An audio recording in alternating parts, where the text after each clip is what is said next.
Magandang araw mga Marcy. Huwebes Santo na nga ngayon kaya tara at samahan nyo nga kaming pumunta ng Manawag. Alas 4 pa nga lang na madaling araw ay gumising na nga kami para mag-ayos-ayos. At kahit madaling araw nga ay nagawa ko pa nga maligo dahil mamaya for sure ay napakainit. Hindi naman ganun kalamig mga Marcy, lalo na nga at bagong bomba nga yung tubig. Kaya naman naisipan ko na nga maligo para hindi nga ako mainitan mamaya pagdating ng tanghali. At dahil hindi pa naman sila tapos mag-ayos doon kina nanay ay eto at nagawa ko pa nga magkilay. Hindi pa naman sila nagtatawag dahil medyo late na nga rin silang nagising. Kung hindi nga sila kinatok ng inyong kumpare ay hindi pa nga sila magigising. Tapos eto at biglang ang dumating ang inyong kumpare at inaaya na nga akong lumabas dahil aalis na nga daw kami. 5:31 na nga mga Marcy ay hindi pa nga kami nakakaalis. Samantalang ang usapan nga namin ay 4:30 kailangan ay nakagayak na nga kami. Paano ba naman kasi kung hindi ko pa nga pinapunta ang inyong kumpare para katukin sila ay hindi pa nga sila magigising. At bukod nga doon mga Marcy ay parang walang kasiguraduhan nga yung pag-alis namin. Dahil nasira nga yung tricycle na gagamitin sana namin. Buti na lang at meron pa nga itong isa na tricycle ni Kuya. At habang nasa biyahe nga kami mga Marcy, hindi pa nga kami nakakalayo, ay huminto nga muna kami para magpagas. Finultang na nga ito ng inyong kumpare para sigurado at maganda nga yung takbo. Eto pa namang tricycle ni Kuya kapag tinupak ay namamatay-matay. Pero sana naman this time ay makisama dahil malayo pa nga yung pupuntahan namin. Maliwanag na nga mga Marcy pero nasa daan pa nga kami at hindi pa nga kami nakakarating sa bayan ng Bayambang. Pero okay nga lang mga Marcy kahit anong oras nga kaming makarating, ang importante ay natuloy nga yung lakad namin. At mas mainam na nga rin na dahan-dahan nga yung takbo para makarating nga kami na maayos. At sa wakas nga mga Marcy ay eto at nakarating nga kami ng ligtas at maayos dito sa Manawag. Iniwan na nga lang namin yung tricycle doon sa parkingan at naglalakad na nga kami papunta sa simbahan. Hindi na nga namin naramdaman yung biyahe mga Marcy dahil feeling nga namin ay napakabilis nga naming nakarating.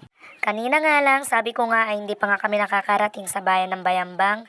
Tapos ngayon eto at narito na nga tayo agad sa Manawag. Mahigit isang oras nga lang namin sigurong tinakbo ito tapos napakabagal pa nga magpatakbo ng inyong kumpare dahil iniingatan nga niya yung tricycle. Sa totoo lang ay parang sinubok pa nga kami ng Panginoon. Yung tricycle kasi na gagamitin sana namin ay nasira at kahit pinipilit nga nilang ayusin kagabi ay hindi na nga kinaya. Kaya naman kahit nga alanganing gamitin yung mga tricycle na narito ay pinilit pa rin namin para lang matuloy kaming pumunta dito sa Manawag. Sabi kasi nila ay masagrado nga daw itong Manawag at bawal nga daw kapag nagbalak ka na pumunta tapos hindi ka rin lang matutuloy.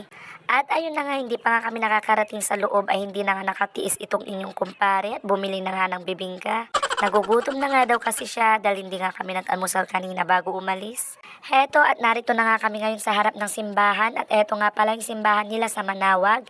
Parang kamukha din lang ng simbahan sa Bayambang.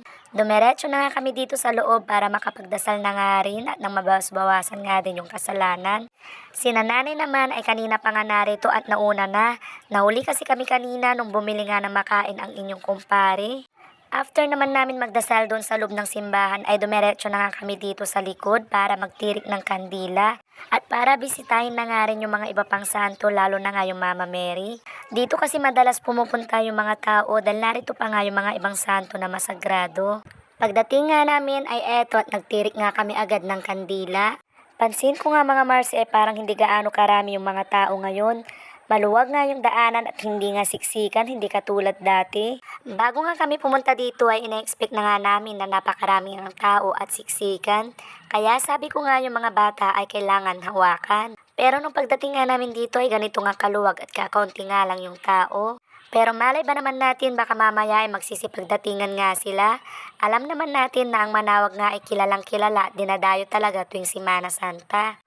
Umakyat na nga rin kami ni Bibi Iya para magkulog nga ng barya dito sa tinatawag na wishing well. Eto pala ay pinapalibutan ng tubig tapos merong malaking Mama Mary na nasa gitna.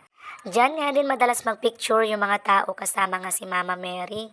At naalala ko pa nga dati yung unang punta ko nga dito ay nung kasama pa nga namin si tatay. Yun nga yung pinakaunang punta ko nga dito at ngayon nga lang ulit nasundan. Kaya naman ngayon ay hindi ko na nga matandaan yung mga unang pinuntahan nga namin dito at pinasyalan. Kaya laking tuwa ko nga at nakabalik nga ulit ako dito at kasama pa nga si Bibi Iya. O siya mga Marcy, hanggang dito na lamang at ako'y napapaos na. Sige bye.